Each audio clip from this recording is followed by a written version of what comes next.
পছানি ওষুধ দিচ্ছে আর ভিটামিন আর ওই বিএস কাটি দেয় আগা পোকের জন্য না। হ্যাঁ। হ্যালো ভিউয়ার্স, আসসালামু আলাইকুম। দেশ এবং বিদেশ থেকে যারা আমার এই ভিডিওটি দেখছেন সবাইকে শুভেচ্ছা এবং মোবারকবাদ। আমি মোহাম্মদ রিয়াদ চলে আসলাম আপনাদের সামনে MR কৃষি টিভির পক্ষ থেকে আরও একটি নতুন ভিডিও নিয়ে। আশা করি সকলেই ভালো আছেন। আলহামদুলিল্লাহ আমিও ভালো আছি।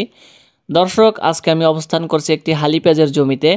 আপনাদেরকে গত 5-6 দিন আগে এই জমি থেকে একটা ভিডিও দিছিলাম। তখন এই জমির মালিক এই পেঁয়াজ মোটা হওয়ার জন্য এবং পোকের জন্য এবং পেঁয়াজের গাছটা যাতে কালো হয় ভিটামিন একটা ওষুধ দিচ্ছিলেন। তা দর্শক, আজকেও ইনি এই পেঁয়াজে ওষুধ দিচ্ছেন। তা দর্শক, আজকে ইনি কী ওষুধ দিচ্ছেন আমি সেটা আপনাদেরকে জানাবো। এবং দর্শক, তার আগে আমি আপনাদেরকে একটু দেখাই যে আজকে এই জমিতে আসলে পেঁয়াজটা কেমন হয়েছে। আপনারা যারা গত ভিডিওটা দেখছেন, পেঁয়াজ আপনারা দেখছিলেন যে পেঁয়াজটা অনেক চিকন ছিল, কিন্তু দেখেন দর্শক, প্রায় 5-6 দিনের ব্যবধানে পেঁয়াজটা কিন্তু আজকে আলহামদুলিল্লাহ অনেকটাই ভালো। আজকেও এই পেঁয়াজে হচ্ছে দর্শক কি ওষুধ দেওয়া হচ্ছে সেটা আমি সরাসরি আগে এই জমির মালিকের কাছ থেকে জানবো। তা দর্শক, চলুন আগে এই জমির মালিকের সাথে আমরা একটু কথা বলি, এনার সাথে কথা বলে জেনে আসি যে ইনি আজকে দর্শক এই জমিতে আজকে কি ওষুধ দিচ্ছেন। তা দর্শক, চলুন সরাসরি এই জমির মালিকের কাছে চলে যাই। সালামু আলাইকুম। ওয়ালাইকুম সালাম। ভালো আছেন ভাই? আল্লাহ রাখতে পারে। ভাই, সেদিনকে তো পেঁয়াজে ওষুধ দিছিলেন না? এক সপ্তাহ আগে ওষুধ দিছি, তা ওষুধই কাজ হয় নাই। মানে দাহায় মানে একটা পছানি লাগছে, তো ওষুধই কাজ হয় নাই। আজকে আবার দিলাম। আজকে কিসের ওষুধ দিচ্ছেন?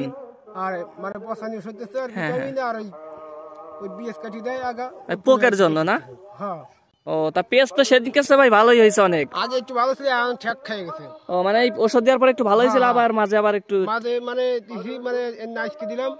মানে আগে ভালোই ছিল, এখন এই এক সপ্তাহ পরে গাছটা বেহায়। তা এরপরে আবার ওষুধ দিবেন না ভাই? হ্যাঁ, এখন ওষুধ দিতেছি।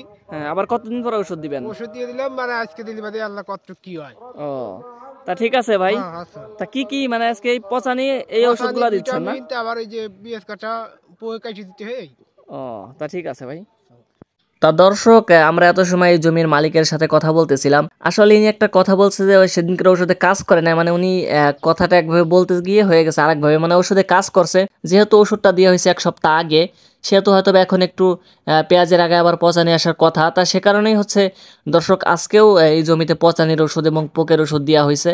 তা কি ওষুধ দেওয়া হয়েছে দর্শক আপনারা এই জমির মালিকের কাছ থেকেই শুনলেন। তা দর্শক, আসলে আজকের ভিডিওটা করার মূল উদ্দেশ্য হচ্ছে যে যেহেতু আমি আপনাদেরকে গত ভিডিও বলছিলাম যে এই জমিতে কি ওষুধ দেওয়া হয়েছে, এই ওষুধে কেমন কাজ করে, আমি আপনাদেরকে সেটা আমি দ্বিতীয় ভিডিও বলবো। তা দর্শক, মানে যেহেতু 1 সপ্তাহ হয়ে গেছে, সেহেতু দর্শক আজকে এই ভিডিওটা করা। তা যারা গত ভিডিওটা দেখতে চান, আমি এই ভিডিওর ডিসক্রিপশন বক্সে গত ভিডিওর লিঙ্ক দিয়ে দিব। যারা এই জমিতে আগে কি ওষুধ দেওয়া হয়েছে, আগের পেঁয়াজগুলা কেমন ছিল এবং আজকের পেঁয়াজগুলা কেমন হয়েছে আপনারা আসলে ধারণা করতে পারবেন। তা যারা গত ভিডিওটা দেখেন না, অবশ্যই গত ভিডিওটা দেখে আসবেন। মানে আগে যে ভিডিওটা আপলোড দিয়েছি ওই ভিডিওটা দেখে আসবেন। আশা করি গত ভিডিওটা আর আজকের ভিডিওটার ভিতর অনেকেই পার্থক্য পাবেন। তা যাই হোক দর্শক, এই ছিল আজকের ভিডিও। তা ভিডিওটি কেমন হয়েছে অবশ্যই আপনার সুন্দর একটি মতামত কমেন্ট বক্সে বলে যাবেন। এবং দর্শক, যারা প্রতিনিয়ত এই ধরনের কৃষি ভিডিও পেতে চান তারা চাইলে আমার চ্যানেলটি সাবস্ক্রাইব করে রাখতে পারেন এবং আমার এই ভিডিওটি ফেসবুক পেজ থেকে দেখে থাকলে আমার ফেসবুক পেজটি ফলো করে রাখতে পারেন। তা দর্শক, আর ভিডিওটি কেমন হয়েছে অবশ্যই আপনার সুন্দর একটি মতামত কমেন্ট বক্সে বলে যাবেন। তা দর্শক, আজকের মতো এখানে বিদায় নিচ্ছি। দেখা হবে আবার নতুন কোনো ভিডিওয়ে। সে পর্যন্ত সকলেই ভালো থাকবেন, সুস্থ থাকবেন। আসসালামু আলাইকুম।